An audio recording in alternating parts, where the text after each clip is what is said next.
I am a person that absolutely embraces change. For me, it gives me energy. I get fueled by the change.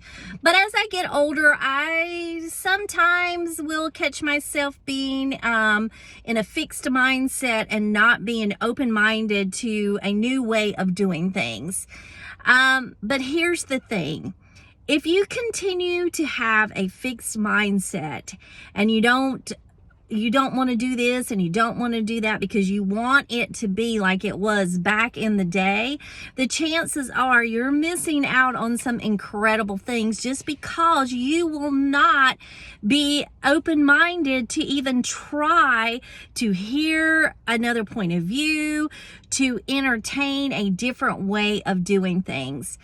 And I attended some meetings recently, and this got me to thinking about how divided we can become with our minds. There'll be some that are open-minded, there'll be some that are a fixed mindset, and how do we bridge that together?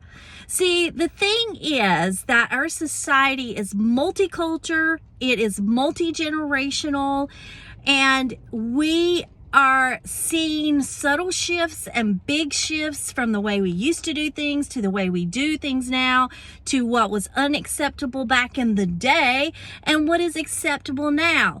So if you're in a fixed mindset, you are not open to any other way except the way you've been doing it for years and years. Yet you will complain that you're not getting results. That's the definition of insanity, continuing to do the same thing and expecting a different result. And then you're looking at the other side of the coin and you're seeing other people that are being open-minded and they are accepting to the shifts that are happening, accepting to emerging cultures, accepting to emerging artists and presenters. And they are welcoming that change, and their venues are getting booked because of that. At some point, if you're a meeting planner, if you are a venue planner, you have to embrace the change that's coming because it's not stopping. It's kind of, some people will say it's in a slow ramp up. I think we're midway, and I think it's getting ready to be like a steamroller, and it's coming fast. And you can either embrace the change or you're going to be sitting on the sidelines and wondering where everybody went.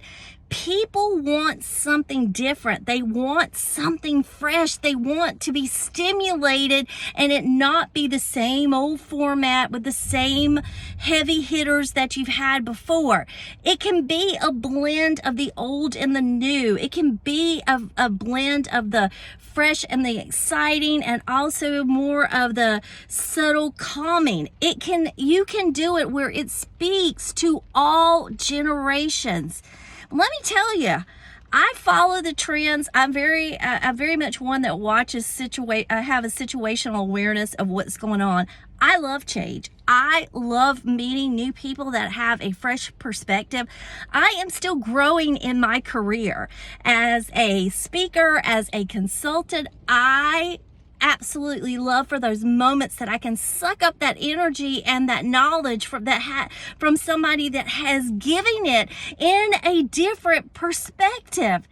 But I'm older and I can still have that appreciation for what the others did and how hard it was for them to open and pave the way for all of this.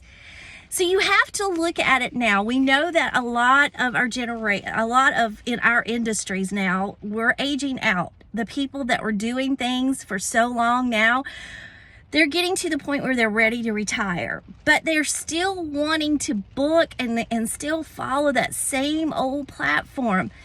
They're not paving the way for us.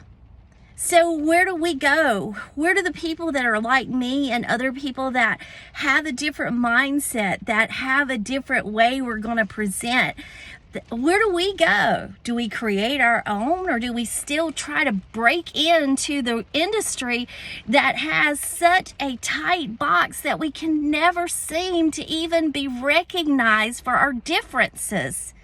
Let me tell you something, and I'm not trying to be confident.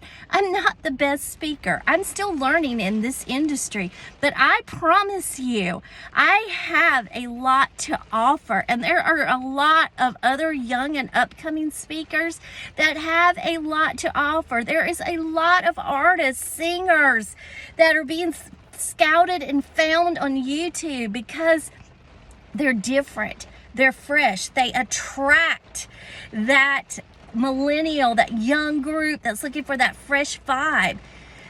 But if somebody is brave enough, just brave enough to open the door, just crack it open and start to invite some of us in, where you've got a mix of the old way of doing things and the new way of doing things, where you're introducing your world to the other side that's doing it a little different, where the two can come together. Because see, here's what I think. Just me rambling. We are all in it together. We truly are. We're packaged differently. We have a different way of presenting our message, but we're all in it together. We love what we do. We have a message that we want to get out. We want to push our industry forward. We want to set the motivation for others on fire, to get them inspired, to get them to love our industry as much as we do. We just do it differently, and there's nothing wrong with that. We need to agree that the way we're doing it, we're going to see it differently. Agree to disagree. But let's try to see it from both sides. And let's see if we can't bridge the gap where we're all moving forward, but we're doing it a little differently. We're sending the same message. The way I do it and the way I say it and the way I present it is going to be received quite differently for people that vibe in my space. But for somebody else that has the same message, that packages it differently, that says it differently, it's going to resonate with those type of people. At the end of the day, what does it matter? As long as our message gets across, as long as we're sparking growth and inspiration, as long as we are promoting education, as long as we are uplifting our industry. Come on, guys. Just be willing to crack the door open and invite us in one at a time. Let's see if we can work together. That's what I got for you today. It's ringing and I got to bounce.